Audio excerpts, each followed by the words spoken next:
Assalamualaikum warahmatullahi wabarakatuh. Balik lagi di channel Abai Seventeen.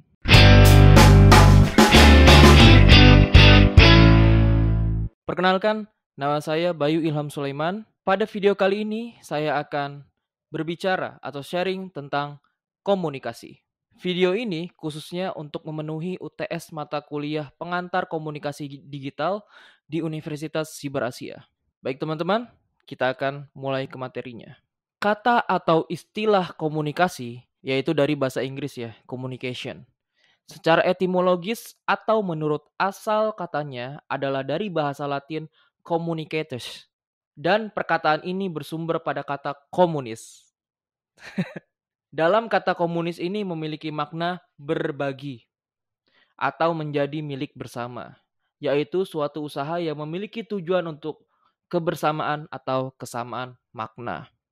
Jadi singkatnya, komunikasi adalah kesamaan makna yang saya ucapkan, misalkan sebagai komunikator dan teman-teman yang menonton sebagai komunikan, itu kita mempunyai makna yang sama. Apa yang saya ucapkan adalah sama apa yang saya persepsikan dengan teman-teman maknai ya, gitu.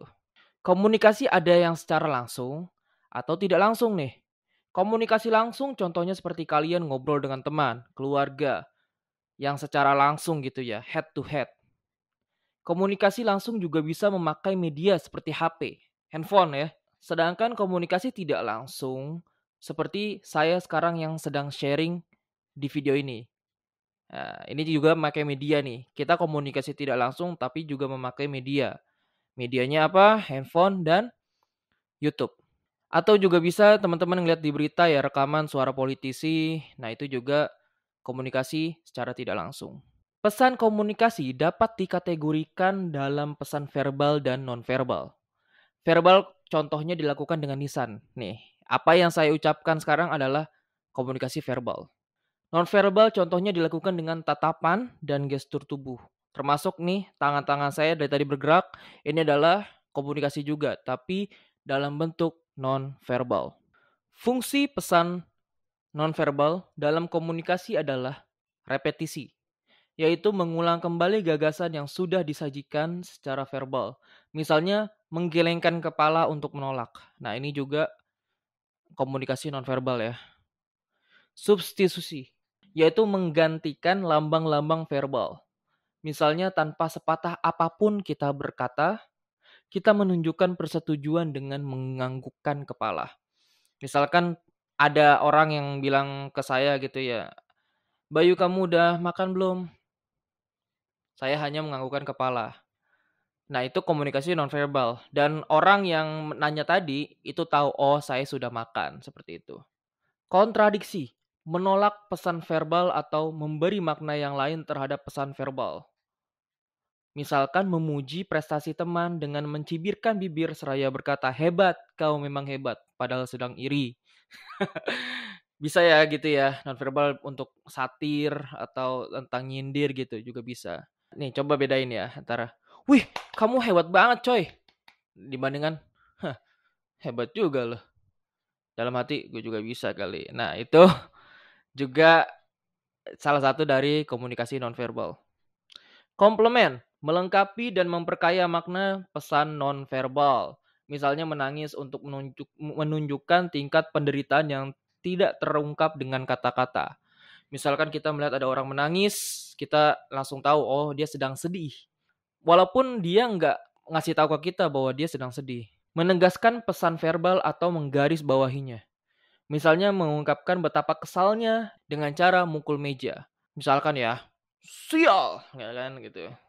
Sialnya aja itu kan verbal ya. Tapi dengan dia mau mukul meja itu menggaris bawahi atau mempertebal, mempertajam komunikasi verbal dia bahwa dia benar-benar sedang marah.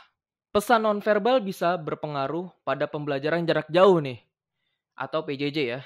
Salah satunya dengan menggunakan gerakan tubuh ketika sedang berbicara. Dan tentu saja akan lebih optimal jika pengajar dan pelajar menyalakan kamera. Mikrofon hanya dinyalakan oleh orang yang berbicara dan selain itu dimatikan supaya meminimalisir noise atau gangguan. Jadi ketika Zoominar atau ketika belajar jarak jauh ya, PJJ itu lebih baik mikrofon hanya dinyalakan untuk orang yang sedang berbicara. Dan semua orang itu sebaiknya menyalakan kameranya supaya benar-benar terlihat sedang ngapain gitu ya. Komunikasi yang baik dan efektif adalah apabila komunikator dan komunikan bisa saling mengerti satu sama lain. Tidak ada kesalahpahaman, seperti miscommunication. Dan pesan yang disampaikan bisa dilakukan dengan baik dan diterima dengan baik. Nah, komunikasi yang baik dan efektif itu apabila ketika saya nih, komunikator, itu bisa menyampaikan dengan baik kepada kalian selaku komunikan. Dan nggak ada miskomunikasi di antara kita. Kita memerlukan komunikasi yang baik dan efektif itu setiap saat, setiap hari, setiap kita berkomunikasi. Baik verbal maupun nonverbal. Baik secara langsung maupun tidak langsung. Tantangan terbesarnya adalah budaya. Terlebih ketika menggunakan komunikasi nonverbal. Nggak semua budaya di dunia ini menyepakati nonverbal yang sama. Jadi harus dilakukan dengan hati-hati. Jadi misalkan nonverbal dalam artian ini ya, jari-jari kita ya. Misalkan ini oke, kita tahu ini juga oke. Ini ini dada gitu ya. Selamat tinggal atau hai gitu. Ini nggak semua budaya menyepakati hal yang sama. Misalkan tentang begini nih. Ini kan ada yang bilang metal nih kan. Tuh. Tapi ada juga bilang tanduk setan. Nah, itu harus hati-hati kita ketika berbicara dengan nonverbal di budaya yang berbeda. Itu saja video dari saya. Terima kasih bagi yang sudah nonton. Jangan lupa like, komen, dan subscribe. Terima kasih. Semoga bermanfaat. Wassalamualaikum warahmatullahi wabarakatuh. Have a nice day.